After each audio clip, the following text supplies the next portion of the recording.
Rainbow allrounder exterior paint, বাংলাদেশের আবহাওয়া উপযোগী একমাত্র পেইন্ট। স্বাগত সকাল 10টার সংবাদের সাথে আছে আমি গালিব ইবনে রিয়াজ। দেখছিলেন শিরোনাম।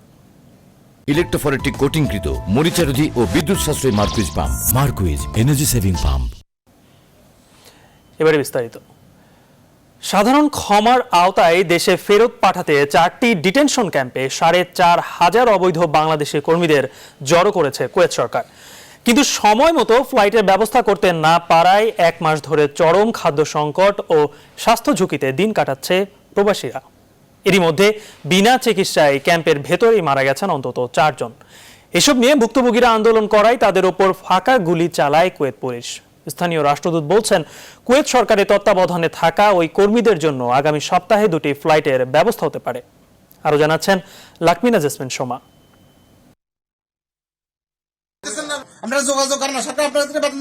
মধ্যপ্রাচ্যের দেশ কুয়েতের একটি ডিটেনশন ক্যাম্পের চিত্র। বিনা চিকিৎসায় এমন আরও 4 জনের মৃত্যুর খবর পাওয়া গেছে। সাধারণ ক্ষমার সুযোগ নিয়ে কুয়েত সরকারের তত্ত্বাবধানে দেশে ফেরার অপেক্ষায় এমন বাংলাদেশি কর্মীর সংখ্যা 4,500। কিন্তু তাদের অভিযোগ, ফ্লাইট তো দূরের কথা, গত 3 সপ্তাহ ধরে কুয়েত সরকারের পক্ষ থেকে তেমন কোনো সাড়া পাচ্ছেন না তারা। আমাদেরকে 11 তারিখে এখানে আইন না, ঠিক আছে, বলছে যে 13 তারিখে তোমাদের সবাইকে বাংলাদেশে যাওয়ার জন্য, ঠিক আছে, ফ্লাইট দেওয়া হইব। কিন্তু আজকে 17 দিন যাবত হয়ে গেছে, আমাদের কোনো ফ্লাইটের কোনো নাম বন্ধ নাই। আমরা করোনা মরবো না, এমনি মরে যাবো। এখানে অবস্থা, এই খানা খায় কিভাবে রোজা থাকবো। এরই মধ্যে গেল সপ্তাহে 2টি ফ্লাইটে এই ক্যাম্প থেকে মুক্তি মিলেছে 247 জন প্রবাসীর। দেশের মাটিতে পাও রেখেছেন তারা। কিন্তু যারা ক্যাম্পে আছেন বলছেন, বেঁচে আছেন মৃত্যু যন্ত্রণা সাথে নিয়ে। ছিলাম ইফতারের সময় আমরা পানি দিয়ে ইফতার করছি। আমরা কেন তো অসহায়, আমরা কি অবরোধ করছি? তো কষ্ট করে দেশে টাকা পয়সা পাঠাইলাম, আমরা বাংলাদেশের কি কোনো অধিকার নাই? দেশটিতে সোমবার পর্যন্ত 522 জন বাংলাদেশি করোনা আক্রান্ত হয়েছেন, মারা গেছেন 8 জন। কুয়েত সিটির বাইরে 4টি ক্যাম্পে রাখা হয়েছে প্রবাসীদের। করোনা সংক্রমণের চরম ঝুঁকি সত্ত্বেও নানা অব্যবস্থাপনার বিরুদ্ধে দফায় দফায় আন্দোলন করছেন ভুক্তভোগীরা। রোববার ছেবদি ক্যাম্পে আন্দোলনকারীদের উপর ফাঁকা গুলি ও টিয়ার শেল ছোড়ে কুয়েত পুলিশ। এতে আহত হন অনেকে। দেশটিতে নিযুক্ত বাংলাদেশের রাষ্ট্রদূত জানান, আগামী সপ্তাহে আরো 2টি ফ্লাইটের ব্যবস্থা হতে পারে। এগুলি কুয়েত সব ইউনিলিটারিলি করতেছে, ওরা লোকগুলি নিয়ে গেছে ওখানে। আমাদের সাইডে আমরা বলছি যে আমাদের তো বাংলাদেশে তো লিমিটেশন আছে, লোকগুলি নিয়ে তো কোয়ারেন্টাইনে রাখতে হবে। প্রতি সপ্তাহে 2টা করে ফ্লাইট যাবে আগামী সপ্তাহ থেকে। গেল 1 থেকে 30 এপ্রিলের মধ্যে অবৈধ অভিবাসীদের কুয়েত ছাড়ার জন্য সাধারণ ক্ষমা ঘোষণা করে দেশটির সরকার। এর আওতায় কোনো জরিমানা ছাড়াই কুয়েত সরকারের খরচে দেশে ফেরার জন্য আত্মসমর্পণ করেন 4,500 অবৈধ বাংলাদেশি কর্মী। যদিও বেসরকারি সূত্র বলছে দেশটিতে অবৈধ কর্মীর সংখ্যা আরও কয়েক গুণ বেশি। লাকমিনা জেসমিন সোমা, নিউজ 24, ঢাকা। এবারে স্যাভলন অ্যান্টিসেপটিক সোপের সৌজন্যে করোনা ভাইরাস প্রসঙ্গ।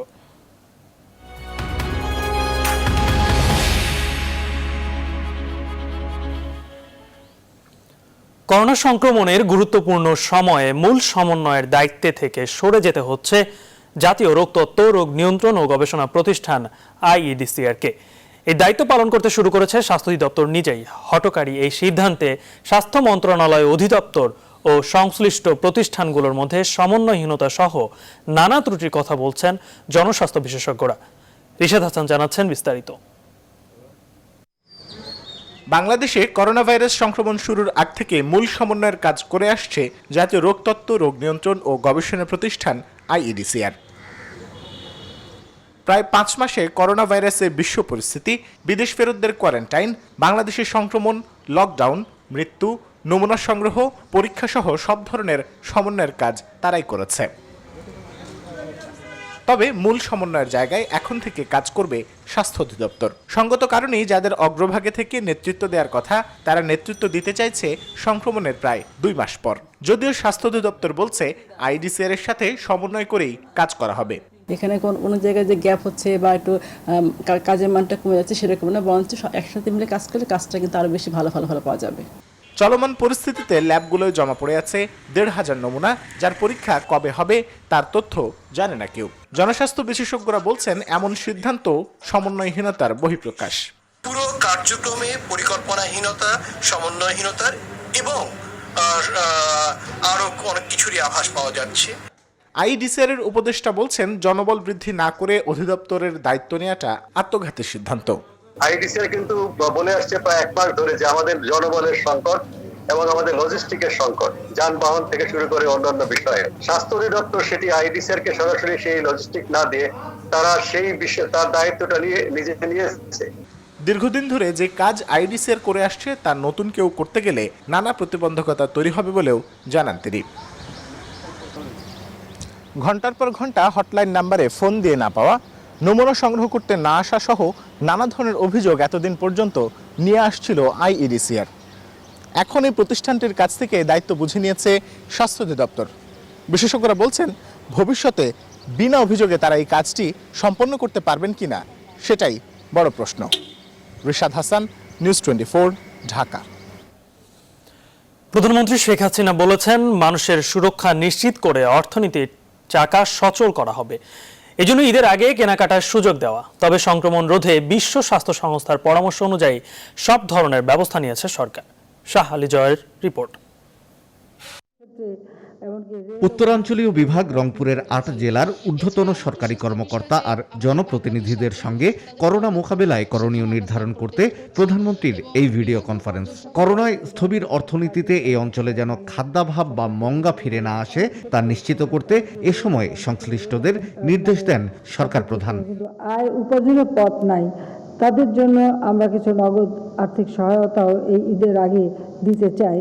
প্রধানমন্ত্রী বলেন, করোনা পরিস্থিতির মধ্যেও অর্থনৈতিক কর্মকাণ্ড সচল রাখা হবে। বেশ কিছু পদক্ষেপ নিয়েছি, ধীরে ধীরে আমরা কিছু কিছু জিনিস উন্মুক্ত করে দিচ্ছি। বিভিন্ন জেলা ভিত্তিক যে সমস্ত ছোটোখাটো ক্ষুদ্র শিল্প রয়ে গেছে সেগুলি তারা চালাতে পারবেন, সেভাবে আমরা নির্দেশনা দিয়েছি। মানুষের স্বাস্থ্যের দিকে নজর রেখে সেগুলি যেন পরিচালিত হতে পারে, তার জন্য যথাযথ পদক্ষেপ নেয় এবং এ ব্যাপারে ইতিমধ্যে বেশ কতগুলি নির্দেশনা আপনারা খুব শিগগিরই পাবেন। এটা আমাদের ক্যাবিনেট ডিভিশন থেকে সেটা ঘোষণা দেওয়া হবে। সংক্রমণ রোধে সরকারের নেয়া নানামুখী কর্মকাণ্ড তুলে ধরেন সরকার প্রধান। 5 মে পর্যন্ত ঘোষণা দিয়েছিলাম, সেটাকে আমরা 15 মে পর্যন্ত বৃদ্ধি করতে চাচ্ছি। কিন্তু সাথে সাথে যেহেতু রমজান মাস, এই রমজান মাসে যাতে কেনা বেচা চলতে পারে তার জন্য দোকানপাট খোলা বা যেহেতু রোজার সময় ইফতার কেনা বা সেহরি খাওয়া বা রোজার মাসে বাজার হাট করা সেগুলি যাতে চলতে পারে সেদিকে আমরা বিশেষভাবে দৃষ্টি রেখে সেগুলি খোলারও চালু রাখারও নির্দেশ দিয়েছি। গোটা পৃথিবী এক অদৃশ্য শক্তির মোকাবেলা করছে মন্তব্য করে প্রধানমন্ত্রী বলেন, করোনার কারণে বিশ্ব অর্থনীতিতে যে স্থবিরতা নেমে এসেছে আগামীতেও তার প্রভাব থাকবে। এই অবস্থায় বিশেষ করে এই যে করোনা ভাইরাস। শাহ আলী জয়, নিউজ 24, ঢাকা। রেকর্ড সংখ্যক নতুন রোগী শনাক্তের দিনে বাংলাদেশের নতুন করোনা ভাইরাস আক্রান্তের সংখ্যা 10,000 ছাড়িয়ে গেল। 24 ঘন্টায় আরও 688 জনের মধ্যে সংক্রমণ ধরা পড়ায় আক্রান্তের মোট সংখ্যা বেড়ে হয়েছে 10,143 জন। আর নতুন করে প্রাণ হারিয়েছেন 5 জন। এ নিয়ে দেশে করোনায় মোট মৃত্যু হলো 182 জনের। গতকাল দুপুরে স্বাস্থ্য অধিদপ্তরের নিয়মিত ব্রিফিংয়ে এসব তথ্য জানানো হয়। এ সময় জানানো হয়, করোনা জয় করে নতুন করে সুস্থ হয়ে ফিরে গেছেন 147 জন। এ পর্যন্ত মোট 1,210 জন সুস্থ হয়েছেন। ঢাকা মেডিকেল কলেজ হাসপাতালের করোনা ইউনিটে 3 দিনে 24 জন মারা গেছে, যাদের 4 জন করোনা পজিটিভ ছিলেন। বাকিরা করোনা উপসর্গ নিয়ে মৃত্যুবরণ করেন। করোনা আক্রান্ত হয়ে মারা যাওয়া 4 জনের মধ্যে 2 জন পুরুষ ও 2 জন নারী। শনিবার করোনা ইউনিট চালুর পর সোমবার বিকেল পর্যন্ত 19 জনের প্রাণহানির খবর নিশ্চিত করেছেন হাসপাতালের পরিচালক brigadier general AKM Nasir Uddin, যাদের মধ্যে 2 জন করোনা পজিটিভ। বর্তমানে ঢাকা মেডিকেলের করোনা ইউনিটে ভর্তি রয়েছেন 90 জন। চিকিৎসা নিয়ে বাড়ি গেছেন 9 জন।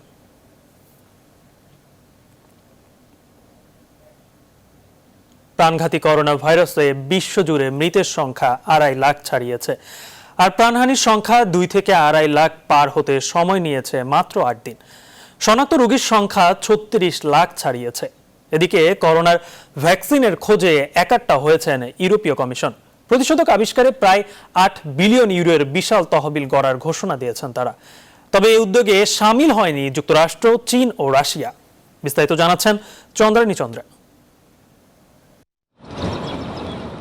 মাত্র 4 মাসে বিশ্বব্যাপী করোনা ভাইরাসে মৃতের সংখ্যা 2.5 লাখ ছাড়ালো। আক্রান্ত 36 লাখেরও বেশি, সুস্থ হয়ে উঠেছে 11 লাখেরও বেশি মানুষ। করোনায় সবচেয়ে বেশি ভুগছে যুক্তরাষ্ট্র। দেশটিতে 24 ঘন্টায় আরও 1120 জনের প্রাণ গেছে। মৃতের সংখ্যা 69,000 ছাড়িয়েছে। সংক্রমিত 12 লাখেরও বেশি মানুষ। এদিকে দীর্ঘ অবকাশের পর সোমবার ওয়াশিংটনে ফিরছেন মার্কিন সিনেটররা। তাদেরকে দ্রুত করোনা পরীক্ষার প্রস্তাব দেয় ট্রাম্প প্রশাসন। এক যৌথ বিবৃতিতে এই প্রস্তাব প্রত্যাখ্যান করেন মার্কিন কংগ্রেস ডেমোক্র্যাট ও রিপাবলিকান। বলেন, এসব পরীক্ষা জনগণের প্রাপ্য।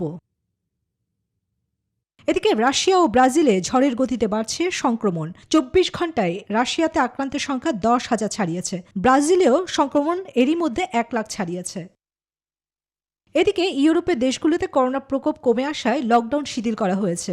2 মাস লকডাউনের পর সোমবার ইতালিতে শিথিল করা হয় লকডাউন। দেশটির প্রধানমন্ত্রী জিউসেপ কন্তে বলেন, সংক্রমণের সামঞ্জস্যতার উপর নির্ভর করে লকডাউন পুরোপুরি তুলে নেওয়া হবে। মৃতের সংখ্যা তৃতীয় যুক্তরাজ্য। দেশটিতে এ পর্যন্ত 28,734 জন করোনা ভাইরাসে প্রাণ হারিয়েছে। কোভিড-19 আক্রান্ত রোগী চিহ্নিত এবং তার অবস্থা নিশ্চিত করতে দেশটিতে নতুন অ্যাপ তৈরি করেছে। মঙ্গলবার থেকে তা পরীক্ষামূলকভাবে চালু হবে।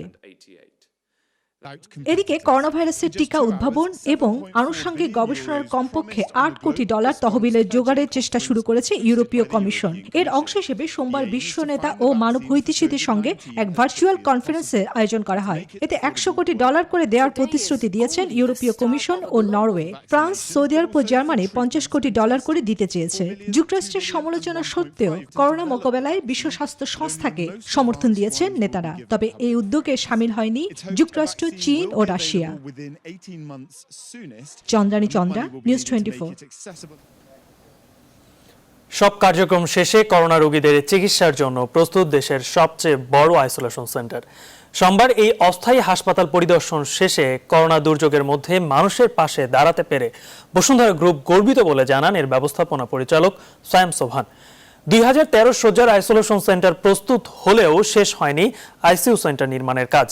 অক্সিজেন প্ল্যান্টের কর্মকর্তারা বলছেন আরো 1 সপ্তাহ লাগবে কাজ শেষ হতে। বিস্তারিত জানাচ্ছেন হাবিবুল ইসলাম হাবিব। রোগীদের চিকিৎসার জন্য প্রস্তুত দেশের সবচেয়ে বড় এবং বিশ্বের দ্বিতীয় বৃহত্তম আইসোলেশন সেন্টার। তবে উদ্বোধনের জন্য এখনও প্রস্তুত নয় স্বাস্থ্য অধিদপ্তর। 4 মে উদ্বোধনের সম্ভাব্য দিন থাকলেও তা হয়নি। স্বাস্থ্য প্রকৌশলীরা জানান, চিকিৎসক ও নার্স সহ প্রয়োজনীয় জনবল নিয়োগের কাজ চলছে। সোমবার 2013 শয্যার এই আইসোলেশন সেন্টার পরিদর্শন করেন শিল্প প্রতিষ্ঠান বসুন্ধরার ব্যবস্থাপনা পরিচালক। এ সময় দেশের এই দুর্যোগ মুহূর্তে মানুষের কল্যাণের কথা চিন্তা করেই নিজস্ব জায়গায় অস্থায়ী হাসপাতাল নির্মাণের সিদ্ধান্ত নেন বলে জানান তিনি। আইসোলেশন ইউনিটের মোটামুটি কমপ্লিট, আমি যত শুনতে পারছি। আইসিইউ ইউনিট হচ্ছে এদিকে, 2টাই মনে কমপ্লিট হয়ে গেছে। বাকিগুলো হয়ে গেলে ইনশাল্লাহ we can start the procedure. সেটা আমি ফিলিং প্রাউড যে আমরা নেশনকে সার্ভ করতে পারলাম। We are feeling proud of it. As a Bosundhara Group, as a CSR, I think it's one of the largest thing we have done for this country. এবং আমরা আশা করি সবাই যেন এনতে সুস্থ হয়ে যেন এনতে বেরোতে পারে। এদিকে আইসিইউর সবচেয়ে গুরুত্বপূর্ণ কাজটি চলছে পুরোদমে। অক্সিজেন প্ল্যান্ট নির্মাণ কাজে কর্মরত টেকনিশিয়ানরা জানান, এখান থেকে অন্তত 1,500 আইসিইউ বেডে অক্সিজেন সরবরাহ করা সম্ভব। এটা হলো ডায়ার বোর্ড, আর এটা হলো ভেসেল, আর এটা হলো কম্প্রেসর মেশিন যেটা বলে। এই কম্প্রেসর মেশিন দুটো চলবে, চলার পর ওখানে যাবে, ওখানে গিয়ে পরিশোধন হবে, গ্যাসটা পরিশোধন হবে, হওয়ার পর টাঙ্কিতে আসবে, টাঙ্কিতে আসার পর রুগীর ইয়েতে যাবে সাকশন কন্ট্রোল। এর কাজ হলো যে অপারেশন করে বা রুগীর যে ময়লা আবর্জনা যত পুজ টিয়া এটা টান দেবে। প্ল্যান্ট বসানোর কাজ শেষ হলেই আইসিইউ রোগীদের চিকিৎসা সেবার জন্য প্রাথমিক পর্যায়ে 71টি বেড বসানো হবে বলে জানান স্বাস্থ্য প্রকৌশলীরা। হাবিবুল ইসলাম হাবিব, নিউজ 24, ঢাকা। সকাল 10টার সংবাদে সময় হলো বিরতির। সঙ্গে থাকুন, ফিরছি একটু পরে।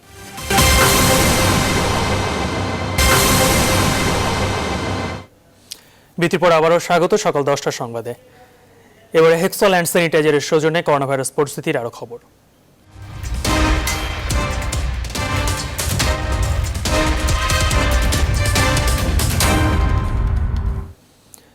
দিন যত যাচ্ছে করোনা ভাইরাসের সংক্রমণ ততই বাড়ছে। সার্বিক করোনা পরিস্থিতি জানতে দেশের বিভিন্ন স্থান থেকে যুক্ত হচ্ছেন আমাদের সহকর্মীরা। শুরুতেই আমরা যুক্ত হচ্ছি রাজশাহীতে আমাদের সহকর্মী কাজী সাহেদের সাথে। কাজী সাহেদ, রাজশাহীর করোনা পরিস্থিতি কেমন দেখছেন আমাদের মাধ্যমে দর্শকদের জানাবেন।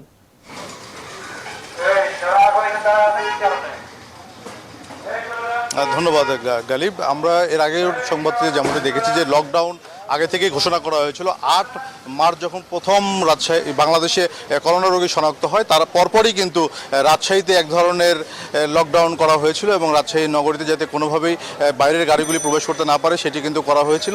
কিন্তু গত এক সপ্তাহ ধরে দেখা যাচ্ছে যে সেই লকডাউন কিছুটা শিথিল পরিস্থিতিতে। আমরা যদি একটু দেখাই যে এটি সবজি বাজার, এইখানে প্রচুর ভিড়ে সাধারণ মানুষের যেখানে সামাজিক দূরত্ব বজায় রেখে বাজার করার কথা, কিন্তু সেখানে কোনো সামাজিক দূরত্ব বজায় নেই। অন্যান্য দিনে যেরকম ভিড় থাকে সেরকম ভিড়ই কিন্তু এখানে আছে এবং মানুষ সেভাবেই কিন্তু কেনাকাটা করছেন। ফলে বলা যায় যে লকডাউনের যে পরিস্থিতি বা সামাজিক দূরত্ব বজায় রেখে যে বাজার করার কথা ছিল সেটি কিন্তু এখানে করা হচ্ছে না। ফলে করোনা সংক্রমণের যে ঝুঁকি সেটি কিন্তু অনেকটা বেড়েছে আগের তুলনায়। আপনার মাধ্যমে দর্শকদের একটি তথ্য দিয়ে রাখি যে 4 দিন আগে অর্থাৎ আজকে 5 তারিখ মানে 1 মে পর্যন্ত রাজশাহীতে 15 জন করোনা রোগী ছিলেন। গতকালকে আরও 2 জনকে শনাক্ত করা হয়েছে। রাজশাহীর তানোরের এক পুলিশ সদস্য সহ ওই থানারই আরেকজন পরিচ্ছন্নতা কর্মী করোনা আক্রান্ত হয়েছেন। এছাড়া বিভিন্ন উপজেলায় আশেপাশের জেলাগুলিতেও কিন্তু করোনা আক্রান্ত রোগী বেশি পাওয়া যাচ্ছে। পাবনায় গতকালকেও 2 জন পাওয়া গেছে, নাটোরে 1 জন পাওয়া গেছে। ফলে বলা যায় যে আশেপাশের জেলাগুলিতে কিন্তু করোনা রোগীর যে পাওয়া যাচ্ছে এবং শনাক্ত হচ্ছে। রাজশাহীতে মহানগরীতে এখন পর্যন্ত করোনা মুক্ত আছে। বলা যায় যে এইভাবে যদি লকডাউন শিথিল হতে থাকে এবং লকডাউনের পরিস্থিতি যদি এরকম শিথিলতা দেখায় আইন শৃঙ্খলা বাহিনী, তাহলে কিন্তু আরও ঝুঁকিতে পড়ে যাবে এবং রাজশাহী মহানগরী যে এখন পর্যন্ত করোনা মুক্ত আছে সেটি কিন্তু রাখা সম্ভব হবে না। তো বলা যায় যে রাজশাহীর যে প্রস্তুতি এখন পর্যন্ত সেখানে কিন্তু খুব শিথিলতাটি না দেখালেই রাজশাহী যে করোনা মুক্ত আছে সেটি কিন্তু ধরে রাখা সম্ভব হবে। তো এই ছিল রাজশাহী থেকে আমার কাছে সর্বশেষ। আমরা চলে যাচ্ছি টাঙ্গাইলের করোনা পরিস্থিতির খবর জানতে সহকর্মী আতিকুর রহমানের কাছে।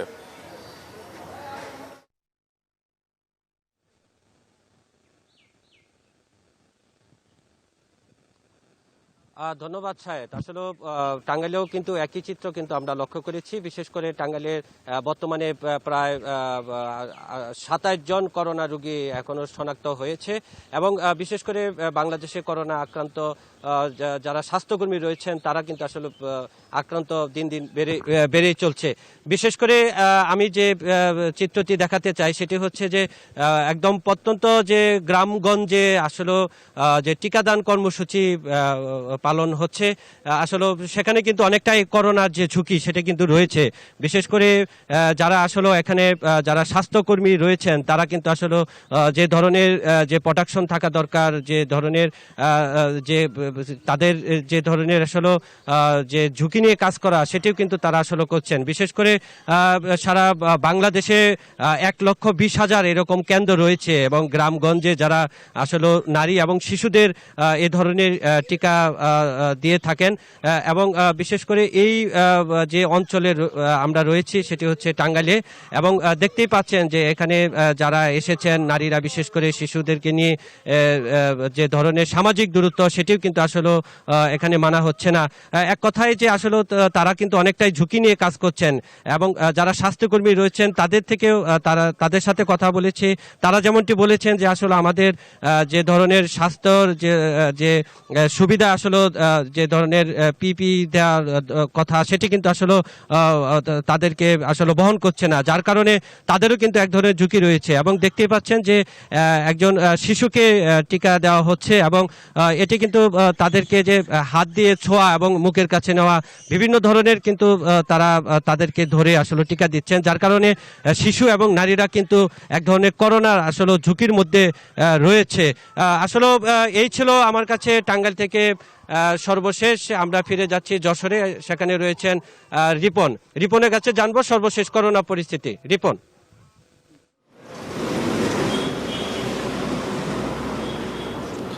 ধন্যবাদ আপনাকে। আমি এর আগের বুলেটিংয়ে জানিয়েছিলাম যে 57 জন আক্রান্ত হয়েছে, আর এখন আমরা যে খবর পেয়েছি তার সাথে আরও 11 জন যোগ করা হয়েছে, অর্থাৎ এখন পর্যন্ত 68 জনের যে করোনা শনাক্ত হয়েছে। আপনি জানেন যে যশোর বিজ্ঞান প্রযুক্তি বিশ্ববিদ্যালয়ে এই যে করোনা পরীক্ষা করা হচ্ছে, সেখানে আজকে আমরা সকালে জানতে পেরেছি যে 11 জন নতুন করে আবার আক্রান্ত হয়েছে। তো আক্রান্তর সংখ্যা কিন্তু দিন গেলে বেড়ে যাচ্ছে, অর্থাৎ যে এই কিছুদিন ধরেই কিন্তু এই এলাকায় যে করোনা আক্রান্ত রোগী সেই কিন্তু বেড়ে যাচ্ছে। তবে সেই তুলনায় এই যে রাস্তাঘাটে আমরা যেভাবে দেখছি লোকের সংখ্যাও কিন্তু বাড়ছে, অর্থাৎ যে লকডাউন বলেন, প্রশাসনের নিয়মকানুন বলেন, সামাজিক দূরত্ব বলেন, সেগুলো কিন্তু কোনোটাই মানা হচ্ছে না এই অঞ্চলে, বিশেষ করে যশোর অঞ্চলে। আপনি জানেন যে এই অঞ্চলে বিভিন্ন সময় যে কৃষি উৎপাদন হয় সেই উৎপাদনও কিন্তু থমকে রয়েছে, এবং যে কৃষকরা ন্যায্য মূল্য সেটি কিন্তু পাচ্ছে না। আর যদি চিকিৎসার কথা বলি, করোনা আক্রান্ত রোগীর কিন্তু এখন পর্যন্ত যে 17 জন বিভিন্ন হাসপাতালে ভর্তি রয়েছেন, সেখানে কিন্তু তারা পর্যাপ্ত সুচিকিৎসা পাচ্ছে না বলে আমাদের কাছে অভিযোগ করেছেন। তারা অনেকে কিন্তু করোনা আক্রান্ত নিয়েই কিন্তু বাড়ি ফিরে গেছে এবং সেখানেই কিন্তু তারা চিকিৎসা নিচ্ছেন এমনটি বলছেন।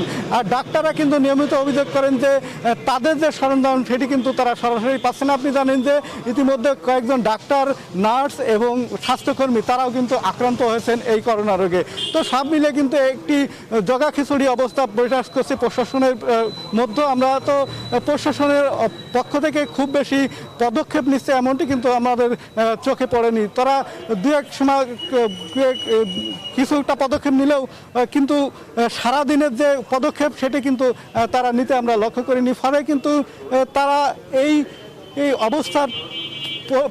এই অবস্থা থাকলে কিন্তু আরও বেড়ে যাবে। তো সব মিলিয়ে এই ছিল আমার কাছে এখান থেকে সর্বশেষ। আমাদের আরেক সহকর্মী ফরিদপুরে রয়েছে সোহাগ, ওখানকার খবর জানতে আমরা তার সাথে যুক্ত হচ্ছি। ধন্যবাদ রিপন। আপনি যেমনটি বলছিলেন যে যশোরের লকডাউনের চিত্র, আমি যদি সেই কথা বলি যে ফরিদপুরেও কিন্তু এখনো অঘোষিত লকডাউনকে উপেক্ষা করে সাধারণ জনগণ মাঠে নেমে এসেছে। তারা কিন্তু সর্বদাই কিন্তু রাস্তায় চলে এসেছে। তারপরে যদি একটা কথা বলি যে সামাজিক দূরত্ব যে কথাটা বলা হয়েছিল সরকারের পক্ষ থেকে, সেই সামাজিক দূরত্ব কিন্তু কেউ কিছু মানছে না। আপনি যদি একটু দেখতে পারেন যে আমার পেছনে যে লোকজন দাঁড়িয়ে আছে তারা কিন্তু একদম স্বাভাবিক নিয়মেই কিন্তু তারা বাইরে চলাফেরা করছেন, তারা কিন্তু বাজারঘাট করছেন। সেই বিষয়ে কিন্তু তারা যে এই করোনার যেই অবস্থা, সেই অবস্থা উপেক্ষা করেই তারা রাস্তায় নেমেছেন, তারা বাইরে বের হয়ে এসেছেন, এমনটাই আমরা দেখতে পাচ্ছি। তার একটা কারণ হিসেবে যদি আপনাদেরকে বলি যে ফরিদপুরে যেই শপিং মলগুলো রয়েছে সেগুলো কিন্তু সকাল 6টা থেকে বেলা 10টা পর্যন্ত পুলিশ যতক্ষণ না পর্যন্ত তাদেরকে উপরে করার নির্দেশ দিচ্ছে ততক্ষণ পর্যন্ত তারা লুকোচুরি করেই কিন্তু দোকানপাট খুলছেন। যেহেতু এই ব্যবসা প্রতিষ্ঠানে সকল ধরনের পণ্য পাওয়া যাচ্ছে, সেই কারণেই কিন্তু সাধারণ জনগণ ঘরের বাইরে বের হয়ে আসছেন। অনেকটা স্বাভাবিক নিয়মেই কিন্তু তারা করছেন, জীবনযাপন করছেন। সেই বিষয়ে কিন্তু এখন করোনার পরিস্থিতি ফরিদপুরের সর্বশেষ যে আছে যে এখন পর্যন্ত কিন্তু 18 জন করোনায় আক্রান্ত হয়েছে। দিন দিন ফরিদপুরে করোনার রোগীর সংখ্যা কিন্তু বৃদ্ধি পেয়ে চলেছে। তারপরেও কিন্তু জনগণ এখনো সচেতন হচ্ছেন না। তারা কিন্তু এই অসচেতনতার অবস্থার কারণেই কিন্তু দেশের পরিস্থিতি অনেকটা খারাপ হয়ে যাচ্ছে। তারপরেও যদি আমি আরেকটা কথা বলি যে সরকার ঘোষিত যে একটা কথা ছিল যে আজকে থেকে মার্কেট খোলা থাকবে, সেই বিষয় নিয়েও কিন্তু সাধারণ জনগণ বাইরে বের হয়ে এসেছেন এবং উৎসুক জনতাও কিন্তু সেটা দেখার জন্যও কিন্তু বাইরে চলে এসেছেন, এমনটাই কিন্তু আমরা দেখতে পেরেছি। তো গালিব আমার কাছে ছিল করোনার সর্বশেষ এই পর্যন্ত। চলে যাচ্ছি স্টুডিওতে গালিবের কাছে। গালিব। সোহাগ, আপনাকে ধন্যবাদ। দর্শক, ফরিদপুর থেকে করোনা পরিস্থিতির সার্বিক অবস্থা জানাচ্ছিলেন আমাদের সহকর্মী খায়রুজ্জামান সোহাগ। এছাড়াও দেশের বিভিন্ন জায়গা থেকে আমাদের সাথে যুক্ত হয়েছিলেন আমাদের সহকর্মীরা, জানাচ্ছিলেন করোনার সর্বশেষ পরিস্থিতি। সময় হলো আরেকটি বিরতির, সঙ্গেই থাকুন, ফিরছি একটু পরে।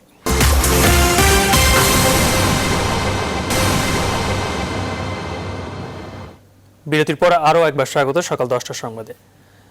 আইনের শাসন প্রতিষ্ঠায় করোনায় দেশে স্থবির থাকায় ম্যাজিস্ট্রেসি ক্ষমতায় বিচারিক কার্যক্রম চালানো যেতে পারে বলে মনে করেন আইনজ্ঞরা। তবে সম্প্রতি ভার্চুয়ালি আদালত পরিচালনার প্রস্তুতির সিদ্ধান্তে মিশ্র প্রতিক্রিয়া জানিয়েছেন আইনজীবীরা। এই সিদ্ধান্তকে কেউ কেউ ইতিবাচক হিসেবে দেখলেও এর মাধ্যমে সুবিচার নিশ্চিত করা সম্ভব নয় বলে মনে করেন অনেকেই। বিস্তারিত জানাচ্ছেন হাবিবুল ইসলাম হাবিব।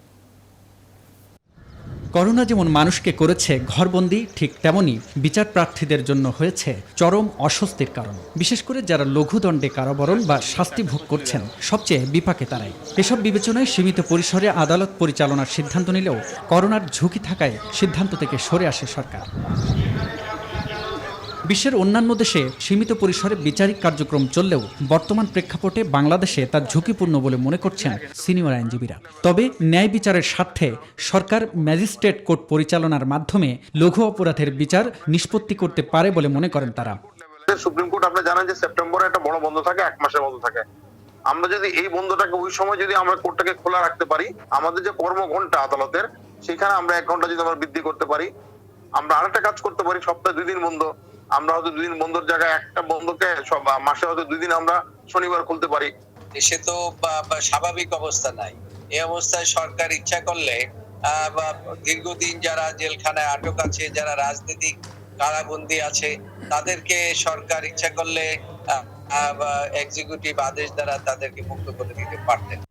এমন অবস্থায় ভার্চুয়ালি বা অনলাইনে আদালত পরিচালনার প্রস্তুতি নিতে বলেছে সুপ্রিম কোর্ট প্রশাসন। কিন্তু এই সিদ্ধান্তের আইনগত ভিত্তি না থাকলেও সাবেক আইনমন্ত্রী বলছেন, ন্যায় বিচার প্রতিষ্ঠায় লঘু অপরাধের মামলাগুলো ভার্চুয়ালি নিষ্পত্তি করা যেতে পারে। তবে দ্বিমত পোষণ করেছেন সাবেক এই বিচারপতি। অনলাইন বিচার ব্যবস্থার আমি সম্পূর্ণ বিরুদ্ধে। প্রথমত আমাদের অ্যাডভোকেট সাহেবরা এর সাথে পরিচিত নন, আমাদের বিচারপতি সাহেবরা পরিচিত নন, আমাদের নিম্ন আদালতের বিচারক সাহেবরা পরিচিত নন। এটা শিখতে অনেক সময় লেগে যাবে। আমি মনে করি এতে ন্যায় বিচার বিঘ্নিত হবে। যারা নাকি ধরেন বেল পাওয়ার উপযুক্ত, সেই সমস্ত মামলা কিন্তু অনলাইনের মাধ্যমে করা যায়, সেটা সম্ভব মনে।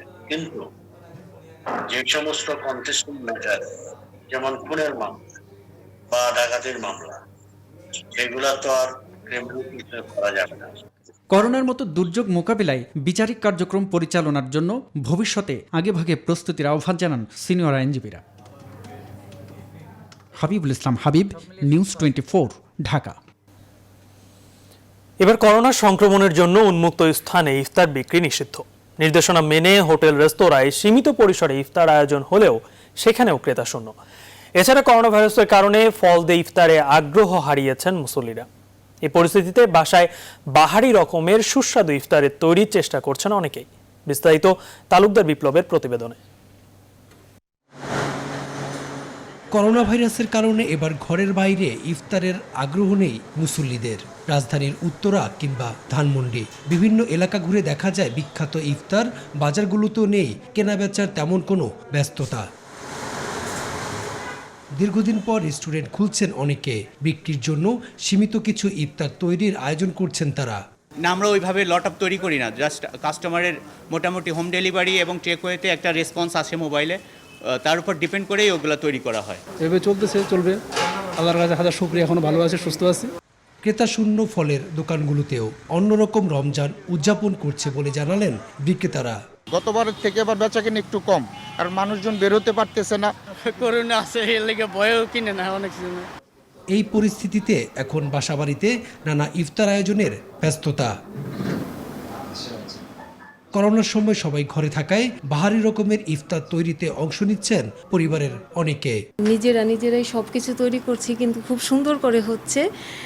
মানে আসলে সবাই ঘরে বসে সবাই কাছে পাওয়া, এটাও অনেক বড়। একসাথে খাচ্ছি, আগে কিন্তু এই ফ্লেভারটা আমরা পাইতাম না। বাইরে যখন যাইতাম, বাইরের ফ্রেন্ডদের সাথে একসাথে থাকতাম, কিন্তু এখন দেখা যাচ্ছে পরিবারের একটা বন্ডিং চলে আসছে। এখন তো সবাই রেসিপি দেখে দেখে সবাই বাসায় ট্রাই করছে, তো এটা অনেক কিছু, সবাই তো পারে না, তাও করছে, নতুন নতুন রেসিপি আমরা ট্রাই করছি, অনেক ভালো লাগছে। করোনার এই সময় পরিবারের সবাইকে নিয়ে ইফতার করায় দৃঢ় হচ্ছে পারিবারিক বন্ধন। তালুকদার বিপ্লব, নিউজ 24, ঢাকা। এখন এ পর্যন্তই। সঙ্গে থাকার জন্য ধন্যবাদ সবাইকে।